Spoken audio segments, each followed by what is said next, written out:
some ways. One of them for the inhalation. Yeah, in the lung imaging, use the inhalation method. And another method, we can insert the radionuclide inside the body, is that the IV injected. Yeah, and another thing is that's the oral. Yeah, like the iodine. In the thyroid cancer or thyroid imaging, the patient should eat the iodine, not injected, not IV injected or inhalation.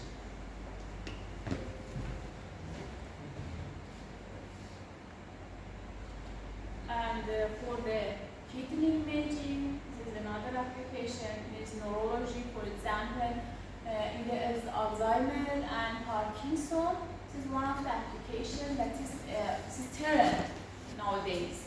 We use the amyloid PET for the diagnosis the Alzheimer at the early stage.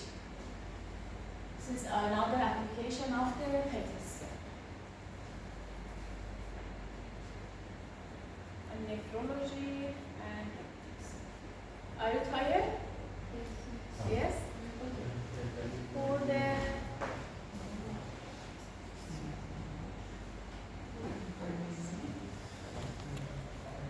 can we stay for the 50 minutes or not? Yes. Yeah? Yes.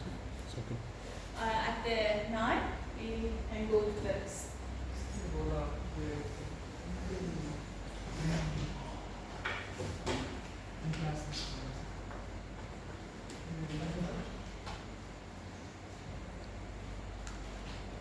Can you summarize what about this?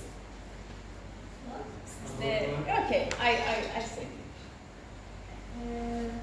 Talk about the kind of the application of nuclear medicine, kind of the radioisotope we can use in the nuclear medicine, and the type of the instrument or methods in nuclear medicine, for example, PET scan and SPECT, and justice. Yeah? You have a question? No. And now I want to tell you the detail of the instrument. How you can take the image in the nuclear medicine, in the especially in the SPECT imaging. At the center we have the gamma camera that takes the planar or 2D imaging, and another instrument is that the SPECT imaging. Yeah. The instrument of the gamma camera and SPECT is the same. What is the difference between the take the 2D image and 3D image? Is that related to the methods to take the image, not the instrument. Instrument is the same for the gamma camera and the SPECT imaging. And this is the process and manner of the take the image is different between the SPECT and the gamma camera, and I tell you. This is the shape of the gamma camera or the SPECT. Yeah, I said this is the same instrument. This is the gamma camera. Have the gantry, like which of the instrument? You have gantry. Yeah, MRI and everything. CT. We have the gantry. This is my gantry, and this and this. Yeah, this is my head, detector head. And this is my coach, and this is the operator room, and this is my head, and one head, and this is another. And this here, at the first level of the head, we have the collimator. Do you know what is the collimator in the radiology and the CT scan? No? No.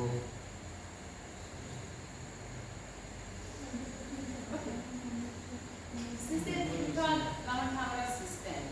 This is my head. See here? This is my head. And this is black is my collimator. tell the detail of the photon. This is again my gamma camera, and that has two heads. And this is another shape of the gamma camera. Sometimes we have the, instead of two heads, we have three heads or four heads. And this is just for the give the more speed of the image, justice. If we have the more heads, the time of the imaging is very low. Yeah, because maybe the patient have the motion, and this times we can use the more heads. Yeah, but this is typical use the dual heads. Yeah. Just this is the enough for the typical.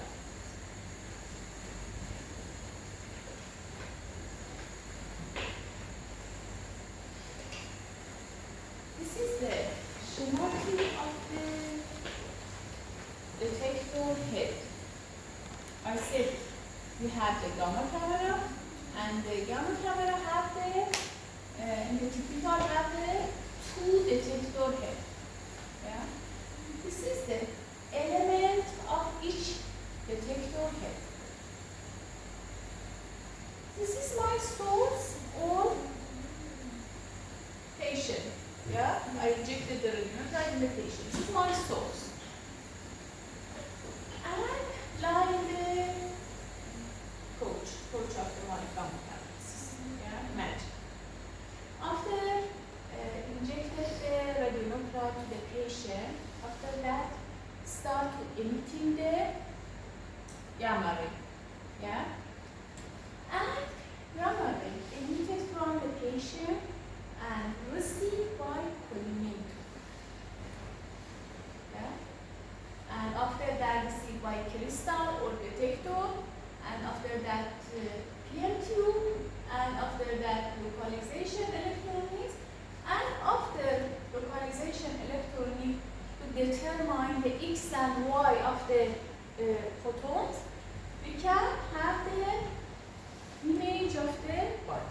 This is the oral. This is the explanation of this, what happened in the detector head. And after that, we can explain the detail of each of them.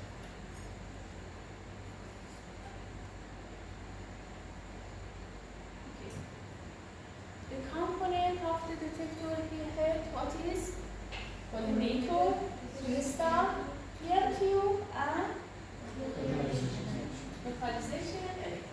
This is the four important component of the detector head. Okay. At the first level, that gamma ray emitted from the patient received by the polymer.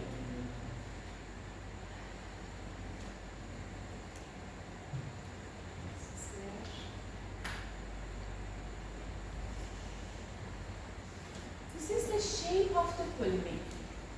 We have the lead plate. The material of the polymer is that the lead. Yeah. And under this lead, we have some holes on the leads. What is the role of the holes? See here. This is my patient or source. Yeah. And emitted the gamma ray in any direction. Yeah. Some of them is perpendicular and some of them is non-perpendicular. So okay? Yeah. But for the imaging, I just need the perpendicular photons, not this scattered photons. Yeah. This is the any direction. I just need the perpendicular photons. And these photons just transmit and emit dissipation and can pass these holes. And other photons in another direction got absorbed by the lead.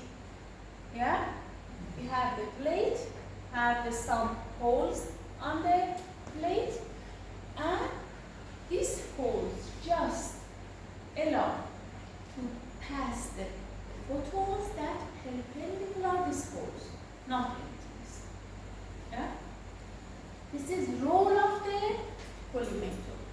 any of the points that's important for me, I'm highlighting.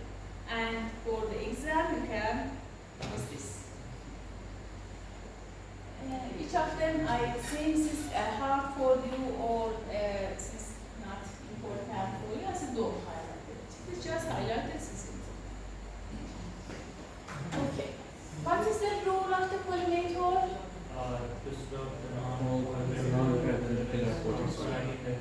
Exactly. And answer the scatter photons. Don't allow other photons.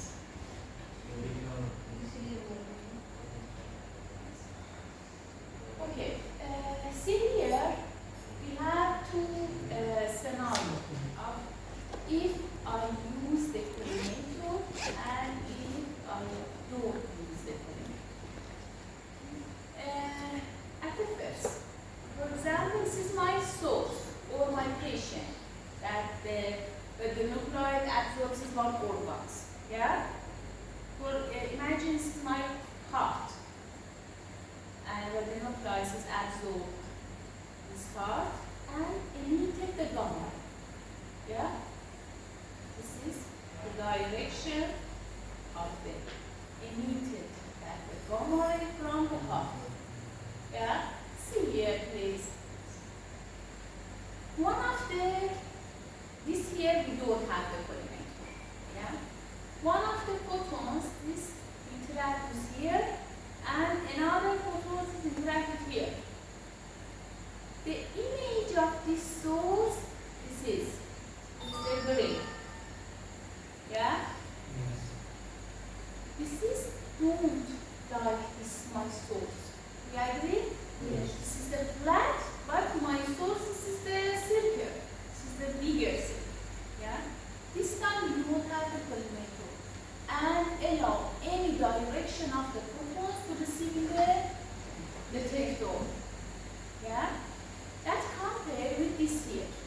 We have the collimator and have the samples, and for imagine this is my heart and emitted the photons in any direction.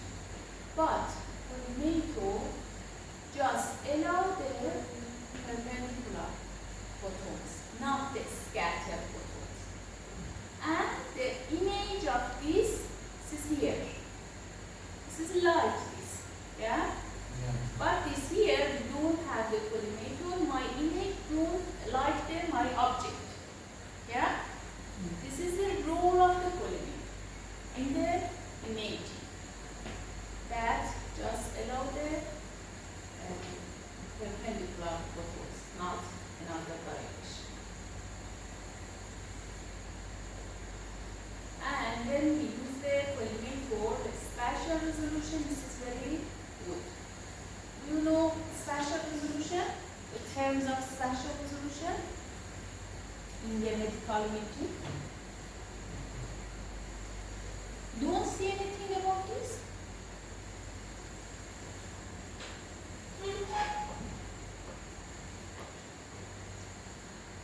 Okay.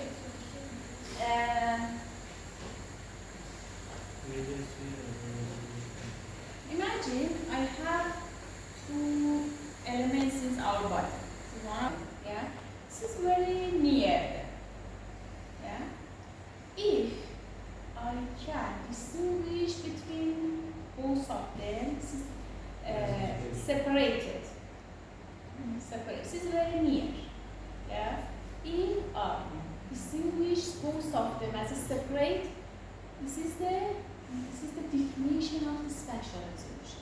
I have the spatial resolution because I can distinguish between both of them. Yeah. Sometimes my medical instrument can just distinguish this distance as a separated. This is the low spatial resolution.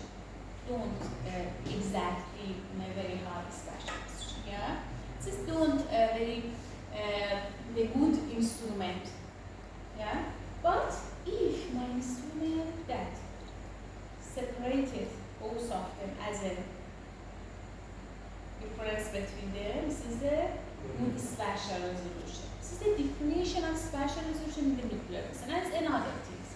As is important for me, my instrument have a lower, distinguish lower space and have a good spatial resolution. Yeah? This is the ability of the collimator, that we have a high spatial resolution by the collimator. Do you have a question?